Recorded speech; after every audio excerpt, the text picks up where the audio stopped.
This is She's on Call, a weekly show hosted by ENT specialist Dr. Sujana Chandrasekhar and General Surgeon Dr. Marina Kurian. They'll be joined by guest experts to discuss an array of newsworthy medical and health issues. You're invited to ask the doctors anything.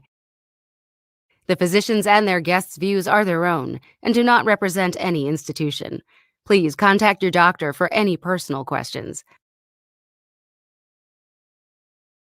Please hit share and join us live on Facebook, Twitter, and YouTube at She's on Call, hashtag She's on Call.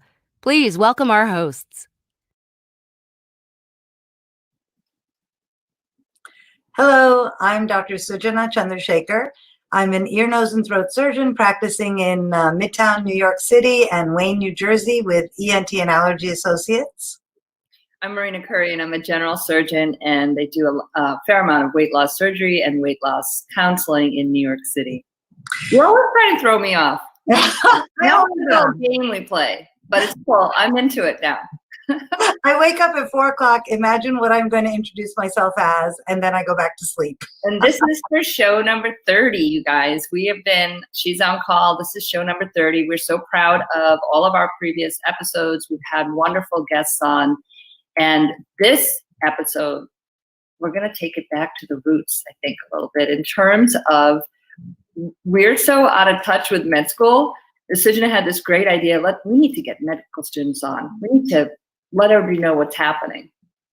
Yeah, and I think particularly on this weekend when we reflect and remember the Reverend Martin Luther King Jr. and all that he talked about in terms of service and equality, medical students who are active in terms of social justice are whom we are featuring today. Right, so stay tuned for our guests. Our guests are going to be Lash Nolan and Alec Calac, and both are medical students. Lash is the Harvard Medical School class of 2023, the first Black woman president of the Student Council. Alec is earning his MD and his PhD from UCSD, and he's a proud member of the Pauma Band of the Luseno Indians. And both of our guests are not only medical students, which, believe me, in this day with COVID and everything else and getting all the education in, it's hard enough, but they're also really social justice warriors. Please, we're going to meet them in a few minutes, but please take this time to sort of share and like and tag any of your friends who will be interested in learning how these young people got into medical school and what they're doing with their education. We are live on Facebook, on Twitter, and on YouTube. We are closed captioned on YouTube for anyone who has some hearing issues. And we are carried on WBAI 99.5 FM and WBAI.org on Mondays from 2 to 3 p.m. Eastern. Yeah, so we're going to talk, as we always do, of this, next year. Next year, we're not going to talk about COVID, right? I mean, I hope. Right. We can only hope. So we're right at the first death that occurred from COVID-19 infection in the US. It's been a year. And there are a lot of stats that are going now. We can see that, this is the worst year in review that we could possibly have, right, Suju? Yeah. This was not how we anticipated it as we turned the clock from 2019 to 2020. Like you said, Marina, a year ago, the US had its first death from COVID-19. And unfortunately, we have increased the number of illnesses and deaths exponentially in this country and throughout our world. We have some statistics that are quite sobering that we'd like to share with you. In the world, there have been 94 million cases of COVID-19 and 2 million deaths from COVID-19, but there have been an additional 500,000 or 500,000 deaths worldwide that were more than you would anticipate normally. So we can assume that those were either related secondarily to COVID or because of delays in care due to COVID. It took the world 9 months to get to the first 1 million deaths and only 3 months to get to the second million deaths. And as of today, 230 million Europeans are in full lockdown because the virus is so not contained. And Marina, maybe you can talk to us about the US, US numbers. I will, but what I was going to just say was that I'm in contact with a lot of our international surgical colleagues, and they're on shutdown. Some of them are on shutdown for elective cases. Obviously, emergency cases have to go. But if we look at that slide again of the US cases that we've had, we have, I think it said 94 million on the slide, if we could pop it back up. 94 million, that was 94 worldwide, almost 24 million cases in the US, and 400,000 deaths so far. 4,000 currently is the number of deaths per day in the US, and we're also just hit a high of 240,000, but I think it's actually 250. So in 2 days, we're going to be at 24 million cases in the US. And the good news is, at least, and we had a slide last week where we showed the good news is that we're doing much better in terms of the death rate in different regions compared to what we saw in New York back in March, April, and May. So there's hope, and we've learned so much on how to treat these cases and not to necessarily go right to the ICU and right to putting a breathing tube in. We've learned a lot this past year. Yeah, I think, we've also, remarkably, the vaccines were developed and tested and are safe. And Marina, you got your second dose today, so I'm incredibly jealous. I was saying that if I have a reaction, we can live tweet it. Call me. No watch show ever. Watch Marina get carted out. Now, they're swelling. No, just kidding. Listen, I'm not kidding about the reactions. They definitely can occur, but they're not common, and I think that's the important thing to realize. And if you do have severe allergies, and we're gonna talk about that a little later, you need to exercise some caution. But the majority of people are doing fairly well with these vaccinations. And, just getting a vaccine and getting both doses, which is the full vaccine, does not mean you get to stop wearing your mask. So really, the way we're going to stop the spread of this virus is by continuing to wear a mask and watch our distance from each other, not go into crowded environments, indoors, and even keep the numbers outdoors limited and distant. And it's really important that you wear your mask properly. So this is a mask, guys. This is how you wear it: over your nose, under your chin, and then you just talk. You don't do this to talk. You don't do this to wear your mask. You don't put it over here. You just wear it like a normal person, covering your mouth, your nose, your chin, and just talk through it. And I think if we keep doing that, we're going to do really well.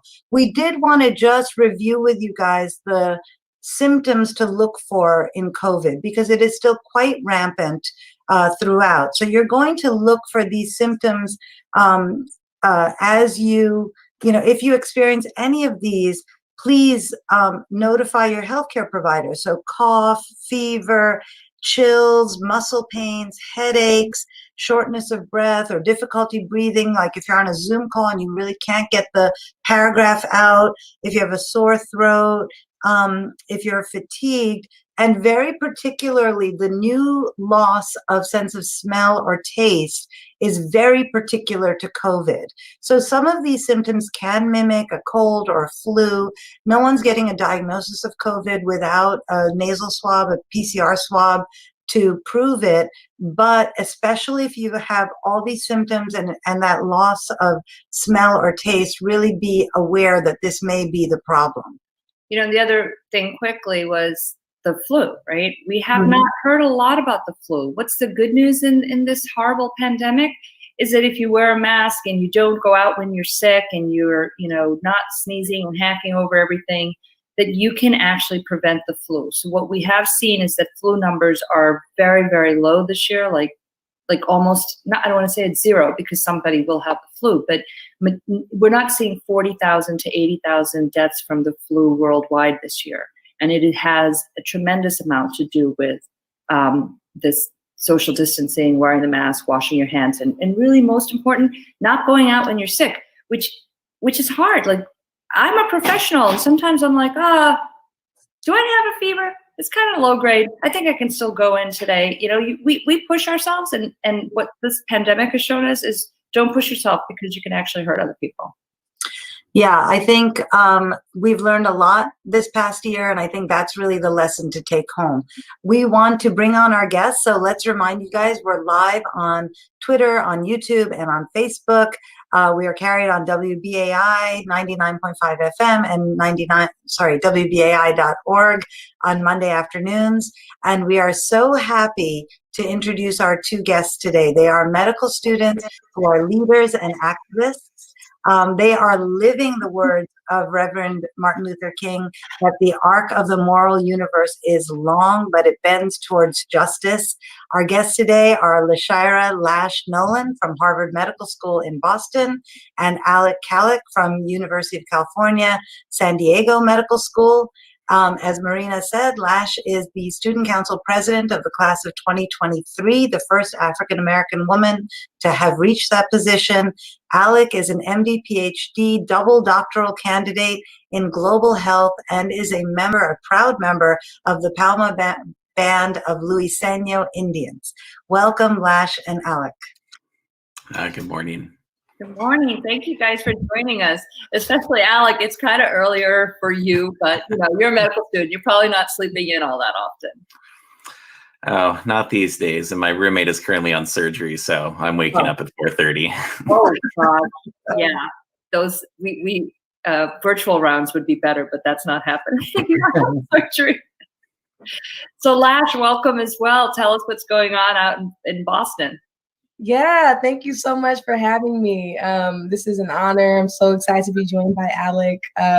But yeah, things are going down in Boston. I'm in my second year of medical school at HMS. That's when we start our clinical rotations. So I'm at Cambridge Health Alliance, which is an amazing place to be. So I've been having a really good time learning a lot of medicine and surrounded by great people.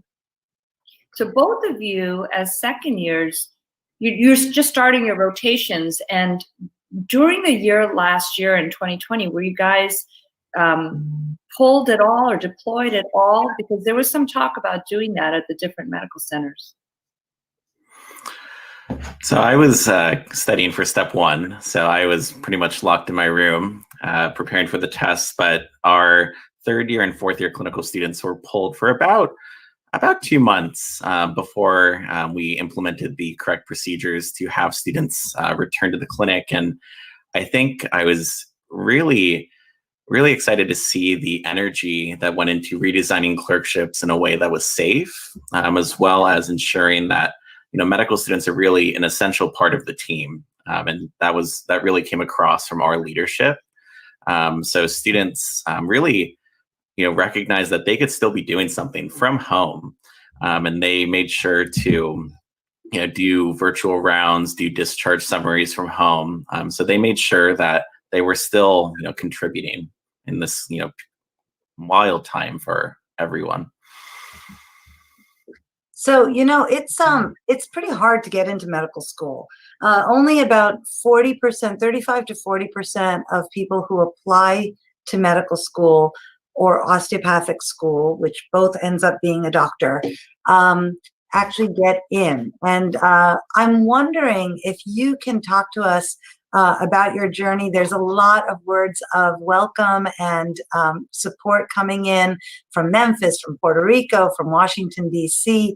So our audience is very happy to have you here. But Lash, can you tell us a bit about your journey to medical school? Yes, absolutely. And just before we went on, I saw that Miss Sunny said that her son was going to Howard and is going to medical school. So woo to him, much love and positive vibes on his journey. But I just want to say my name is Lash, and I'm originally from Los Angeles, California, and I was raised by this amazing woman, Ty Harps, who raised me as a single mother most of our lives. And she was the first person in our family to both get her bachelor's and her master's degree. And it was through seeing her grind out, work hard every day, that I really learned to value education. And I really started to see myself as someone who could go to college and to pursue all these things. So when I was in 3rd grade, we had a science fair. And the day before the science fair, I told my mom that I had to do a project for the science fair. So she took me to the store and we got some goldfish and put together this project looking at how fish respond to light. And I was like, this is so cool. And I ended up getting 1st place at the Ambler Elementary School for this science fair project. And it was that same year that I dressed up as a doctor for Halloween. And ever since then, I told my family that I wanted to be a brain surgeon astronaut. And that was the dream. I was like, let me just do both. Why not? Why not? That already happened. You know that, right? There's a neurosurgeon who became an astronaut. Yes, I'm yes. blanking on his name, but I listened to a wonderful lecture that he gave at one of our surgical meetings. Oh my God. Mae Jemison is a physician, a dancer, an engineer, an astronaut. She's got like 9 lives, that Mae Jemison. So yeah, why not? Yes, exactly. So despite me being the first to think about these things, I'm the first person in my family to get a bachelor's in the sciences and to pursue a career in medicine. I had people around me who always spoke life into my dreams, and those folks were primarily my mother and my grandmother. And I wouldn't be here if it weren't for them. And I'm really thankful for the different pipeline programs that allowed me to afford to study and for the MCAT and to get the necessary experience that I need to apply to medical school, because it's not always readily available for 1st-gen folks. So, I think you talk about what exams you have to take and what majors you have to pursue. So we have this slide that sort of looks like a rainbow, but it shows that you actually don't only have to do hard sciences, biology or physics or something. Most people who apply to medical school are doing majors in sciences, but we have students coming in who've had majors in the arts, majors in health and engineering, and a plethora of others. So what you do have to do, though, is take those prerequisites and take the MCAT, which is the Medical College Admissions Test. And Alec, maybe you can, I'm sorry to give you PTSD this early in the morning, but maybe you can talk to us, because we do have people listening in and watching us who either want to get into medical school or want their kids to get into medical school. And maybe you can talk to us about that MCAT process and the interview process to actually get in. And also your journey, like how you got to want to be a doctor. Sure. I was born and raised in San Diego, loved the West Coast. And, I was pretty shy growing up. I was always, locked in my room playing video games. And it wasn't until the 8th grade that my father and my science teacher got me off the couch and were like, you're going to do the science fair. And I did this wonderful project combining, Western science and traditional Indian medicine, and looked at the antibacterial properties of Southern California native plants. Ended up getting 2nd place, but that one event, put that spark in my mind that, I could do something. There's more than that video game. And I, was always, so interested in math and science. But when I applied to college, I got rejected from virtually every California school that I applied to, including UC San Diego and San Diego State, where I now am. And I had to trade the West Coast for the Sonoran Desert. And I went to the University of Arizona. And while I was there, I had all these mentors that took an interest in, my aspirations, and they saw this potential in me that I didn't always see in myself. So, thinking of, what's the process to apply to medical school? How do you do it? Those mentors were so important, because I was completely unaware that medical schools didn't have universal admissions requirements. Some required you to take a sociology course or a psychology course. So get that mentor.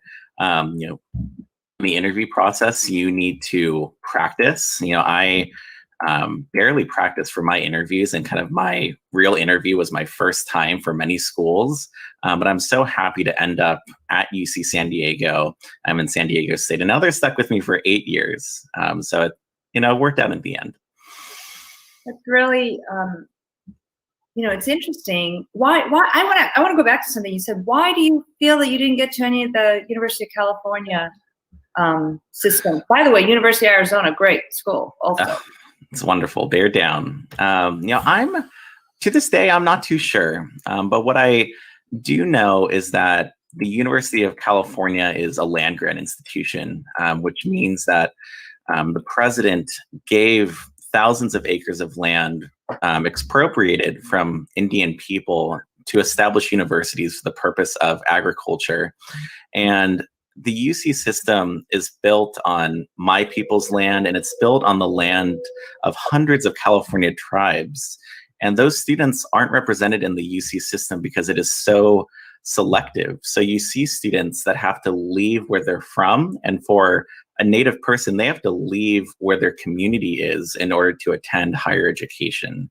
So it's unclear to me, but I really think there's an obligation to keep our people, where we're from. That is so powerful. I know that at Cornell in New York, right, that's a land grant, and I know there are other schools across the country that are, but I didn't realize. I just thought they gave land for the institution to have it. I didn't realize. Here, have our land. Thank you. What? Here, have our land, please. So may I have another? Right. I mean, there's no idea that that's where it came from. And I think that the California system should be really ashamed of itself. That's dreadful.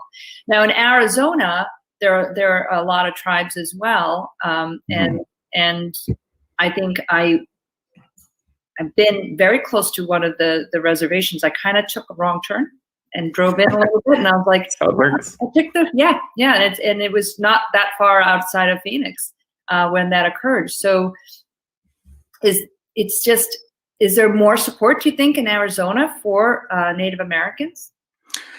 It really depends on the relationship that universities have with their, the people and the land that they occupy. And what I really think is it didn't start as an institutional commitment. It started as, the initiative of an Indigenous faculty member who, 30, 40, 50 years ago said, our institution needs to be responsive to our community. So a lot of the programs that we see today are the results of those efforts. In 1969, there were just 29 Native American medical doctors.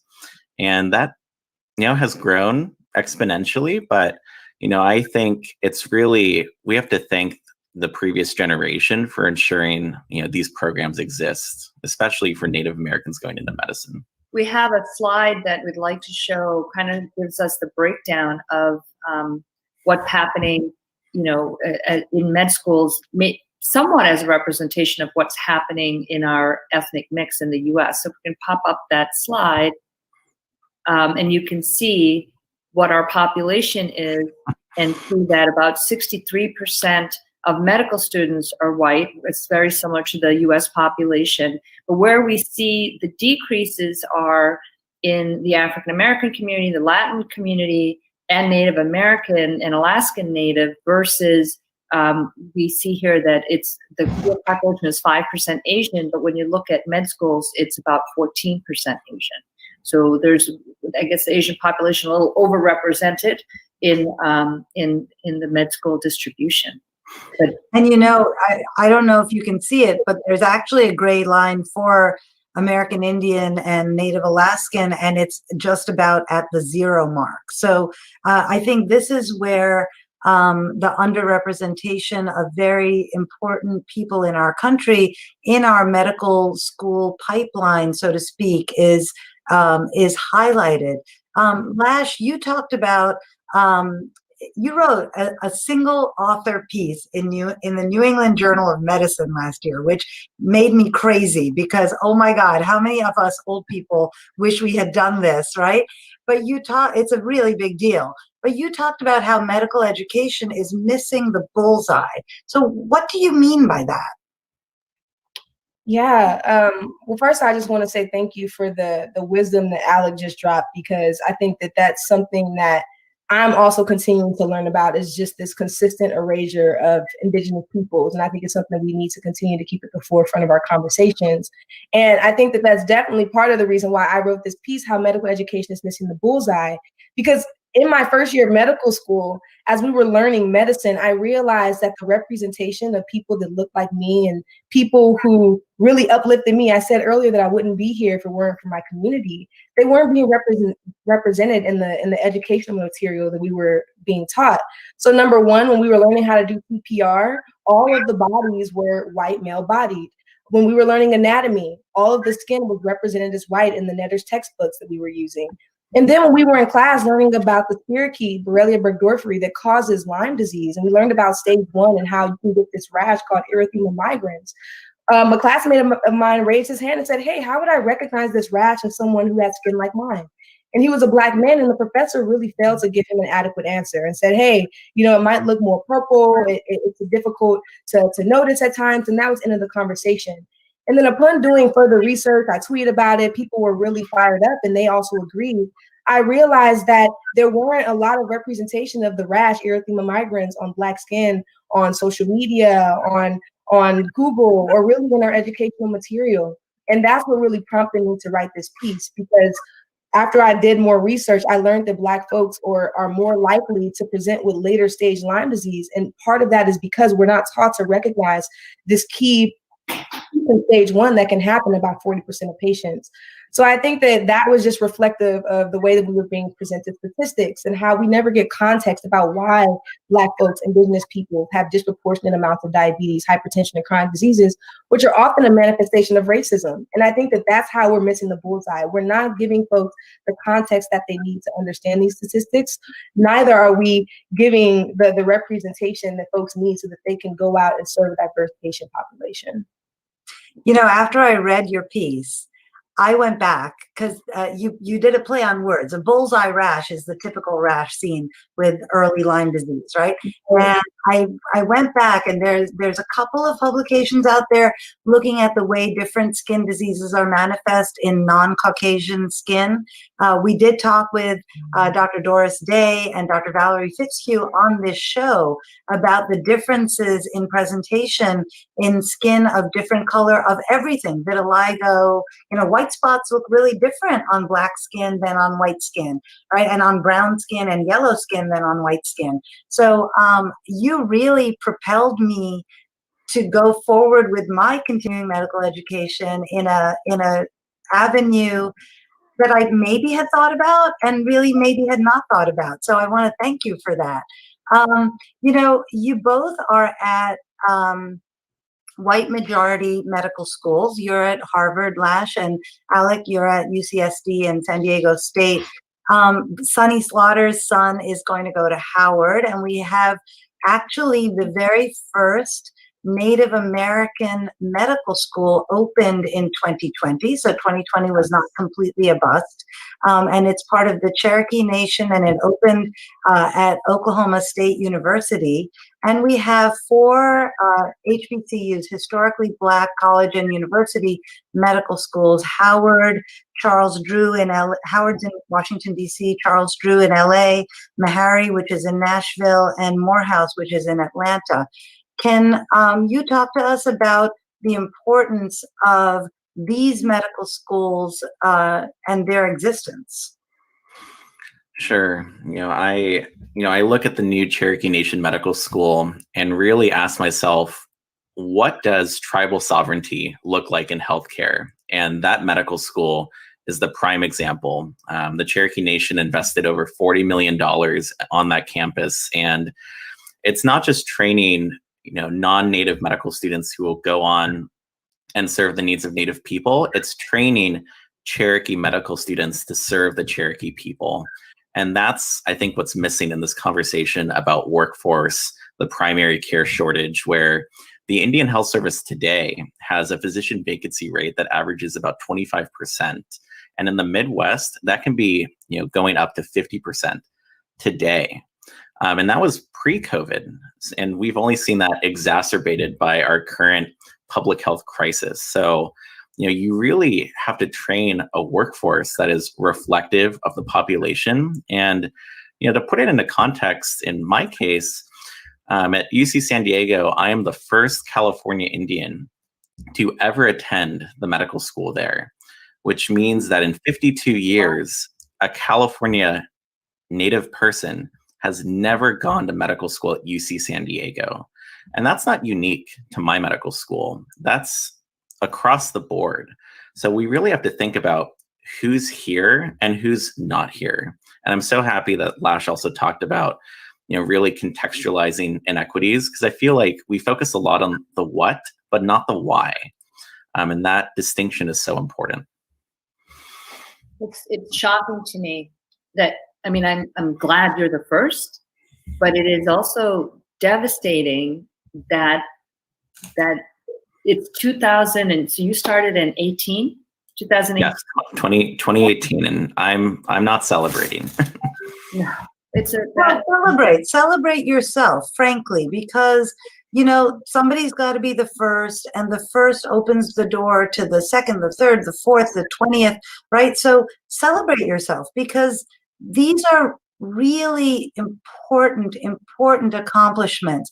Radhika Lakshman wrote in, and she's watching from the Middle East, and she said, what can we do to change? You are the change. You too are the change we wish to see, right? So we have as the new administration comes in, the new director of the Interior, the cabinet level position is being held by a Native American for the very first time in the history of our country. So celebrate yourselves, celebrate the opening of the dialogue, because the floodgates do open when you see one or two or three or four people taking this role. I had the opportunity to serve at the Indian Health Hospital in Phoenix, Arizona for 2 weeks during my residency. One of our graduates from NYU had gone there, and he very graciously volunteered to host us for a couple of weeks on a rotation.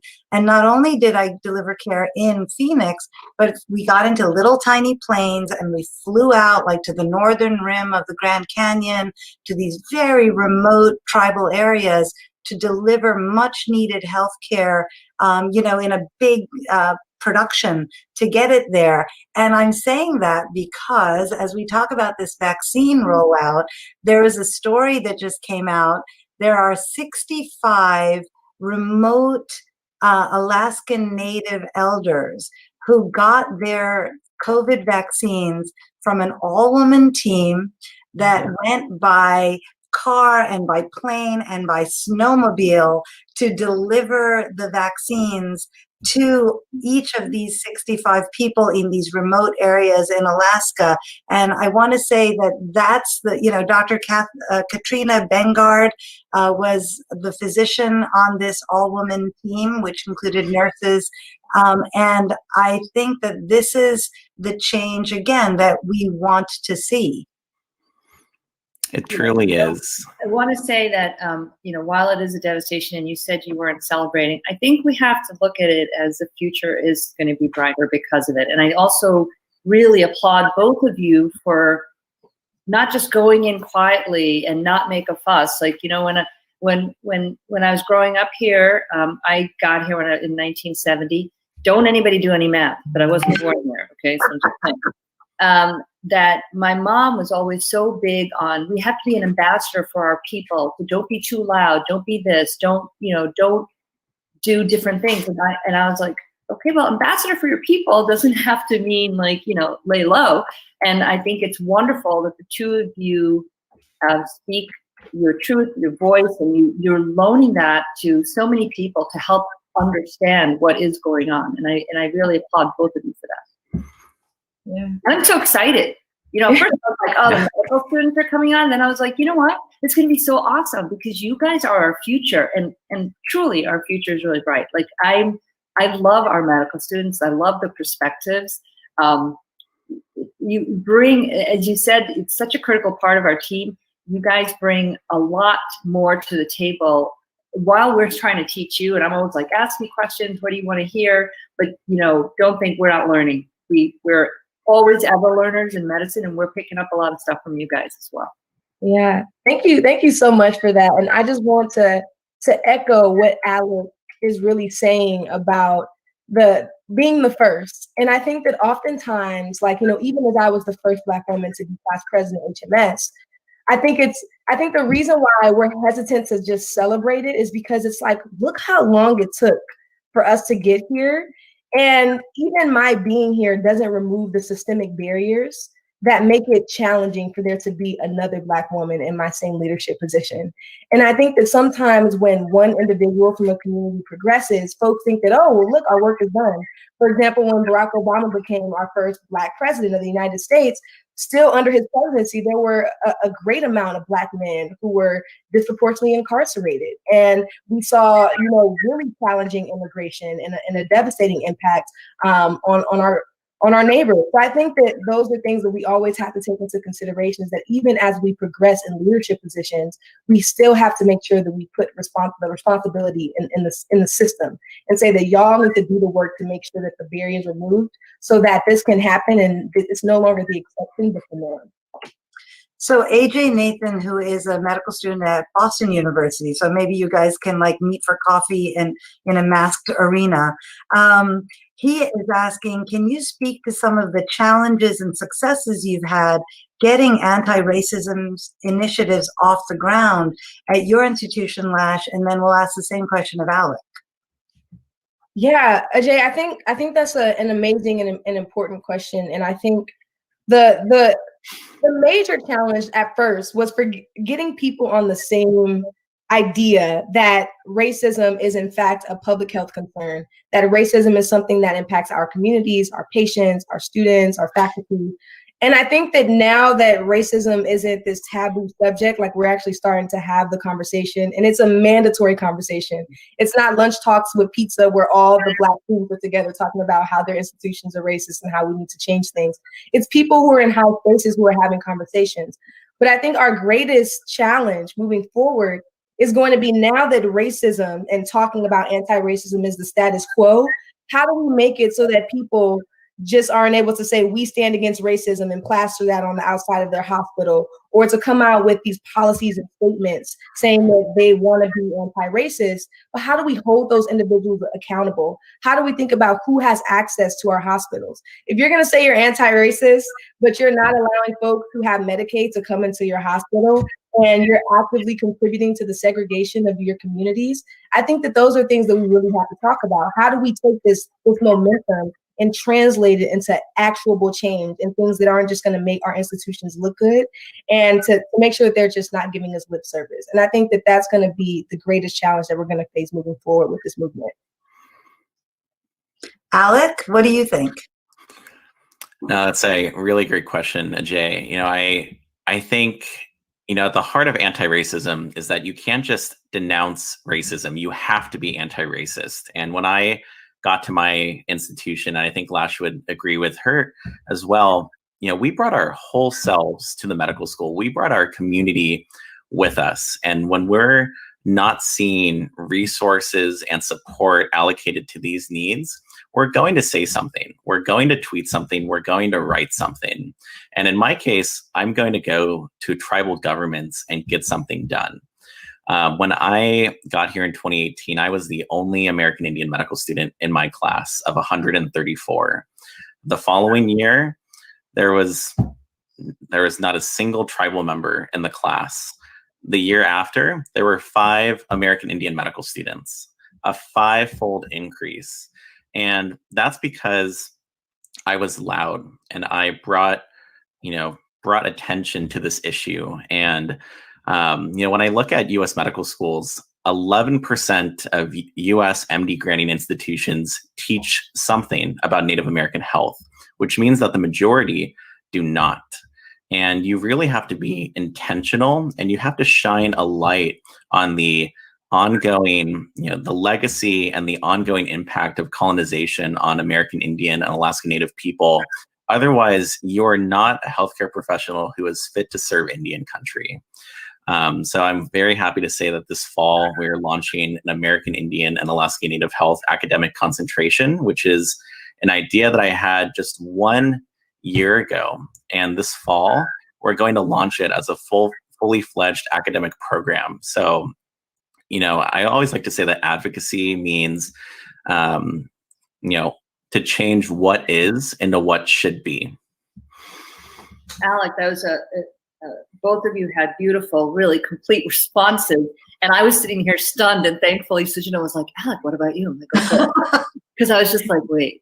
But let's talk a little bit about how COVID is affecting communities. And Alec, you had sent us some slides, and it just came out in the New York Times as well, about how the Native American population is being affected by COVID-19.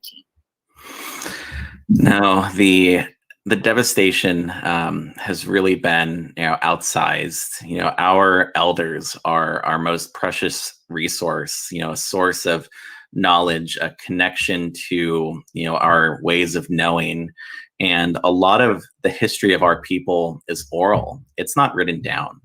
So when we see, elders who are especially vulnerable to the pandemic, especially, using the Navajo Nation as an example, 40% of homes on the Navajo Nation lack running water. So when your number one intervention for the pandemic is to wash your hands on a regular basis, how are you doing that? And, we've seen mortality rates steadily climb up. And for many tribes, a lot of them are a bit smaller. They're 100 people, 200 people, 300 people. So it's very easy in these multi-generational households to infect your whole family. And it's really been tragic. And I have yet to go back to my tribe. But I think the one thing that I want to leave with the audience is that we don't have the full data about what's happening on reservations, because our people are being grouped into other, or they're being grouped into multiracial, because the sample sizes are too small. And data scientists and those who are visualizing the data can't do that, because it obscures the horrible impact that it's had.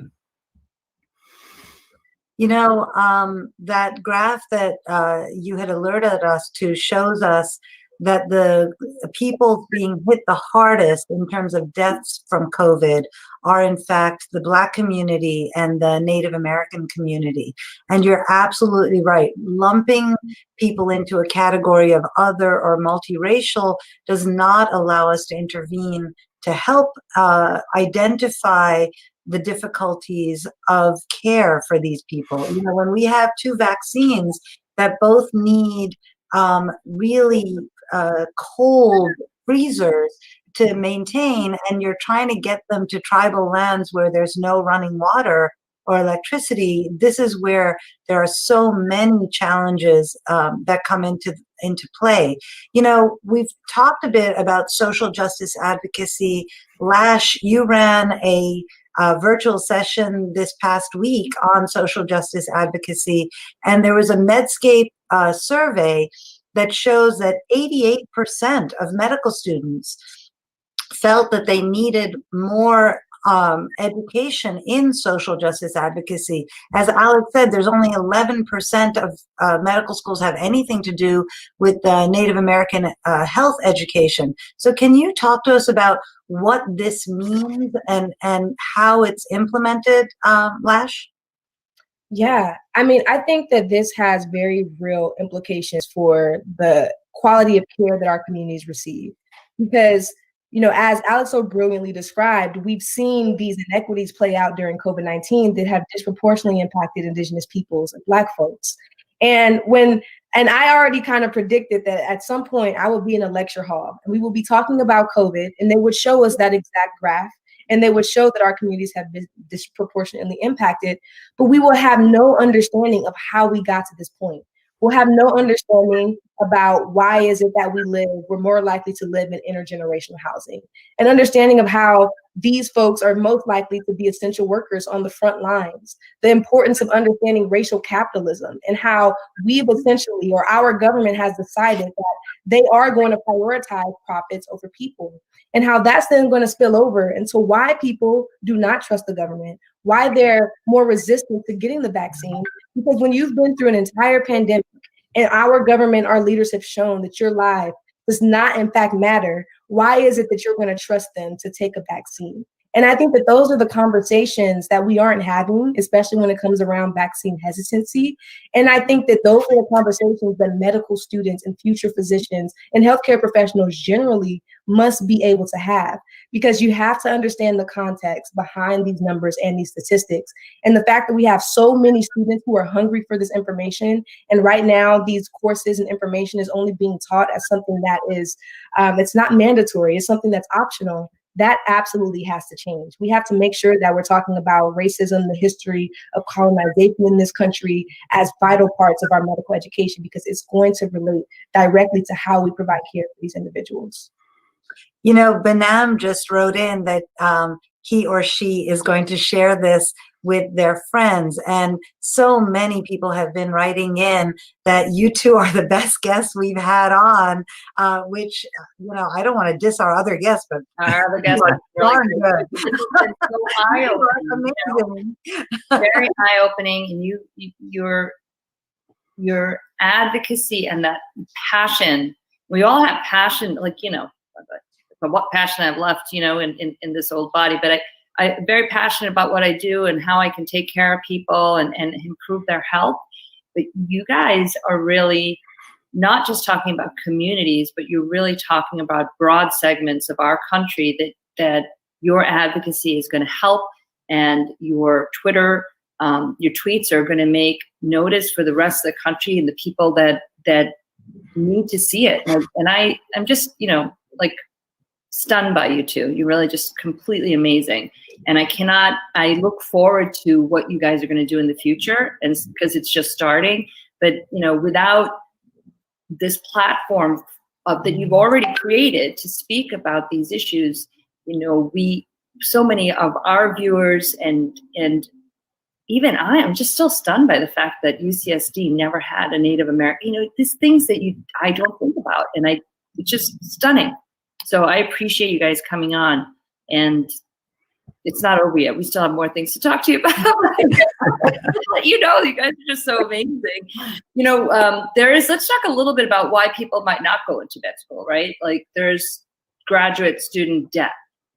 We have a slide about how most of our medical students are graduating with more than $200,000, sometimes $300,000 of debt, and that can be a significant block for going to med school, because how do you make it up at the end? You know, we have two slides. One, I want to put up our medical student debt slide, and then I want to talk about the journey. So here it is. 50% of our medical students will have over $200,000 of debt.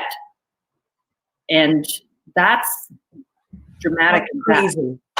I mean, because I think people don't know that you just finish medical school and then you don't just randomly start a practice, right? Then you've got 3 to 7 or more years of training. I had 7 years more training after medical school.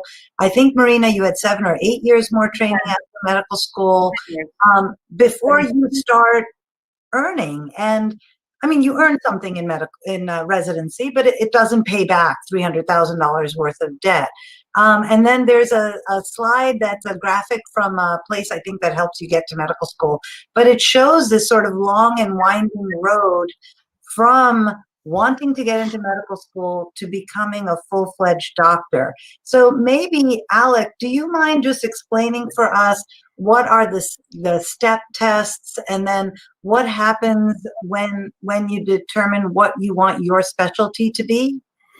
Sure. So I think it's a little bit lengthened out in my case because of my MD PhD program, in that I'm doing 2 years of medical school, 4 years of graduate school, followed by the clinical training at UC San Diego. And before breaking for graduate school, I took the U.S. medical licensing exam, step 1, which is the first of 3 medical licensing exams, and that you take step 1 and step 2 during medical school, and then you take step 3 during residency.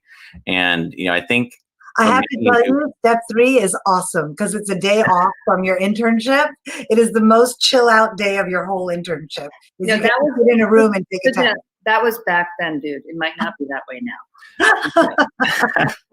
And I think for many who want to go into medicine, they think that the MCAT is the final exam and the last one that they're going to see. Because I'm not a big fan of standardized tests. And step 1, I took it last July in the middle of a pandemic, and it was scary to take it on, or to take it in person. And, you know, you saw mounting calls on the AAMC and medical schools to make the MCAT optional. And I'm so happy that students use their voice, the Students for Ethical Admissions, and called attention to the unsafe conditions of requiring students to flaunt public health guidelines and take a test that can also be virtual. So, you know, it's a very long process, and I really have to go back to mentorship, because if you're not aware of the requirements, you're going to be behind.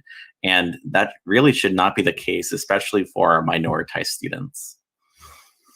You know, that timeline that we showed, and yours is going to be longer, right? It doesn't end, as you said, there's the USMLE, there's step 1, step 2, step 3. And then, you know, this particular graphic stops at board certification. No, as learners, yeah, we have to recertify, we have to continue to learn, we add things. You know, I was a general surgery resident.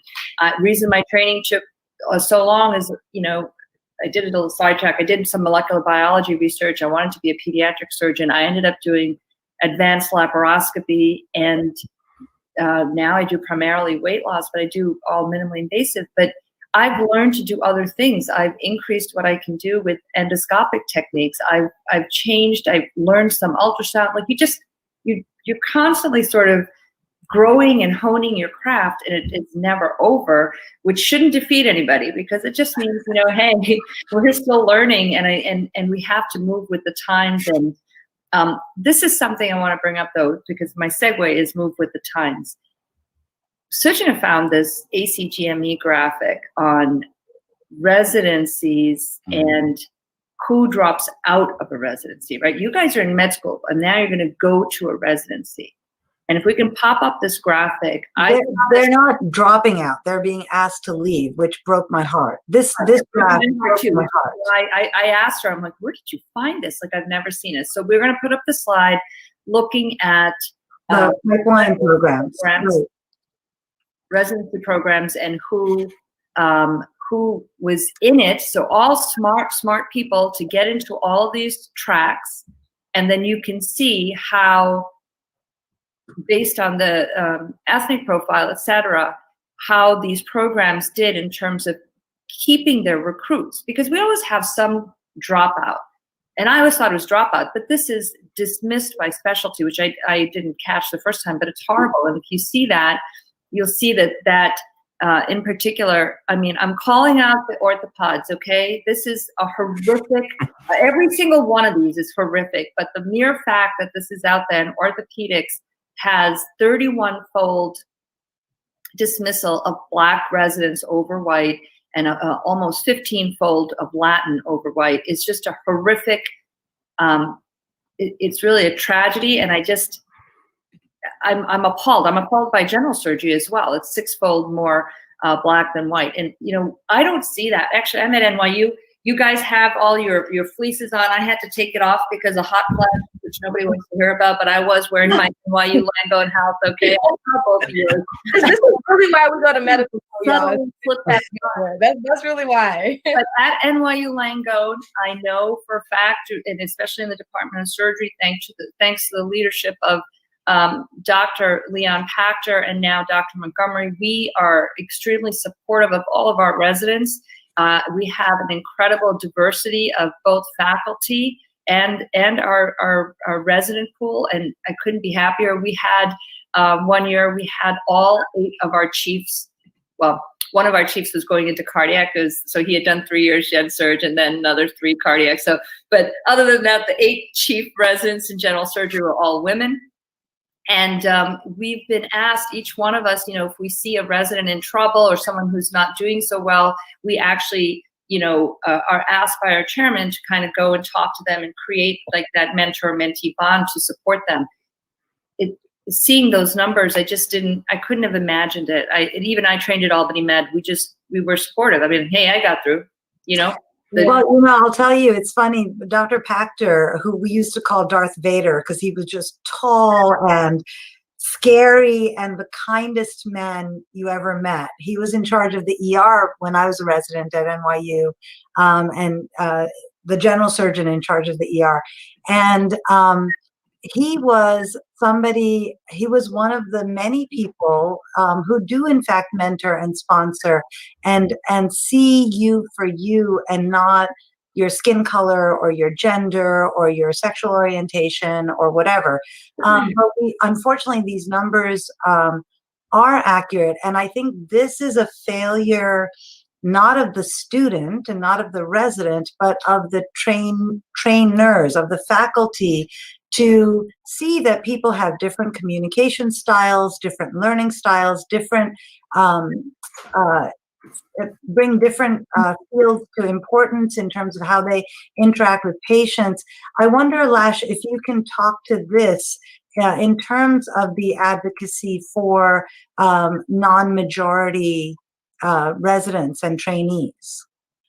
Yeah. Well, the first comment that I want to make is that upon looking at that graph, I immediately recognized that there was an unknown category. And as Alec, he's been very fervent in helping us understand how important it is that we do not group Indigenous peoples in this category of unknown, because I think that if we were to disaggregate that data, it would be probably, unfortunately, even more devastating for their community. So I think that that's the first thing that I thought about as I looked at that. And I think the second piece is there's just so much racism ingrained in the medical system. And I think that it's great when folks say that, you know, I don't discriminate based on race or gender or ethnicity. But I think it's important to understand that those individuals have very individualized and different experiences and are going to experience discrimination and racism in different ways, and they're going to need to be supported. And I think the fact that when you look at how many, for example, Black women are in academic medicine, 2%. So when you're bringing in trainees to a system where they don't have people that look like them or can relate to their experience or support them, then of course it's going to be a challenging experience for them. And I think the other piece of it is that, you know, just in 2017, there was a report that showed that Black Bostonians, their overall net worth is $8 compared to white Bostonians whose net worth is almost $250,000. So when you have that disparate amount of funding and support going into a career in medicine, where we do work as residents with not the greatest salaries and we're paying off all this debt, it's a hard career for people who are minoritized in our field. So I think that these are all the different things that we have to consider moving forward, and increasing the pipeline and making sure that we have representative data and understanding the whole picture will be really key parts to making sure that that happens. And one other thing, like, you know, it is also possible and likely because of, I mean, I hear it from women all the time, women surgeons, women doctors. It's the micro and macro aggressions that the trainee has to go through that can significantly affect mood, ability, you know, innate sense of self-esteem. And it can be wearing, and it can create dysfunction, and it can also add that to the racism or the misperceptions that are involved in training programs and putting out a product that looks familiar to you because it looks like you versus it doesn't look like you. All of that impacts into really, we're still just we're better than we were, but we still have so much to go. You know, we only have 2 minutes left with these extraordinary individuals. I do want to just quickly bring up a slide of Alec's vaccine journey, because not only are you one of the groups who is less represented in the vaccines, but you also have a peanut allergy. And I know people are very hesitant. Can you talk really briefly about that? Sure. Vaccine hesitancy is a real issue. And I'm so thankful that American Indians chose to participate in the trial when they really have no reason to do that. Because if we think of the impact that researchers have had on our people, that's a real history, and we have to acknowledge that. And I'm just going to take a second to also call out the medical students on Twitter and Instagram that are taking their vaccine pic and saying, look at my microchip. And that's horrible. And we really need to change that. Yeah, that's a good point. There's no microchip. I mean, a lot of my colleagues have been joking about it too in private chat groups, how the government's now tracking them. The government's been tracking you people, and it's your cell phone. And let me tell you, and your credit cards and everything else that you do. We want to thank you guys so much for joining us, really, Lash Nolan, Alec Calac, and you just have really shown a beautiful light on, I think, what's going to be an impressive future. And I'm just so happy that Sujana found you two and got you to join us. She worked hard at that. Thank you for responding to the stalker in me. I really do appreciate it. We could talk to you forever. Guys, please follow them on Twitter. They are amazing. They will teach you something new every single day. We want to thank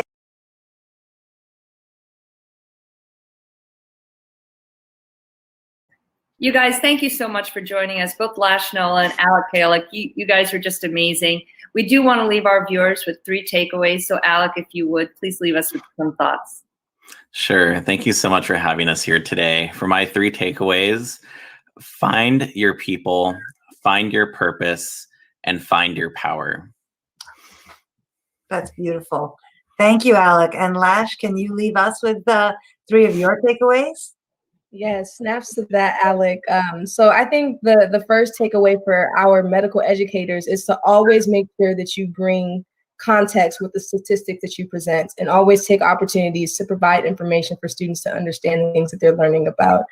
The second piece, for our leaders out there who are making policies and thinking about anti-racism, don't just think about insular things that you're doing for the community of the hospital, but think about how you can be anti-racist actively for the community that you serve.